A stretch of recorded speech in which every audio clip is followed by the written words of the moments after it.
Hello everybody, and today I'm going to show you what is the best way to collaborate on Obsidian. So right here we have Peerdraft. So here, Peerdraft will allow you to collaborate for Obsidian, syncing and sharing and editing anywhere. So basically just go to your browser and search Peerdraft.app. So let's go to our Obsidian.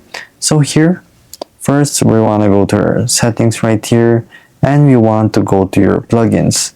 So you can actually just go to your plugins and then browse right here, and then you will search for your Peerdraft. So here it's been updated for 2 days already. Install this and we're gonna have our Peerdraft in no time. So as you can see, it's now installed, and you can enable it, and it'll ask for your name. So we're gonna place JL right here, and then from there you're all good and set. From there we want to make a new node. Let's just exit our old one, create a new node right here. So hello.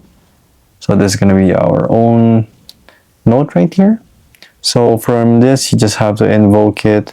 So let's just go to your actual Peerdraft. I didn't mean to show that. So Peerdraft. So you can start working on this document. So here you have your fleeting session. It's ideal when you need to collaborate on a document in real time. So it's going to be like gdocs. Or persistent share, you want to keep the documents and folders synchronized over an extended period, so it'll be persistent.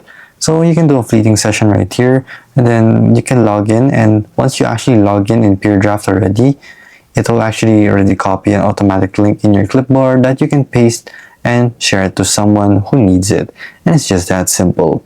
So that is the best way to collaborate here in Obsidian. If this video was helpful, please hit the like button and don't forget to subscribe.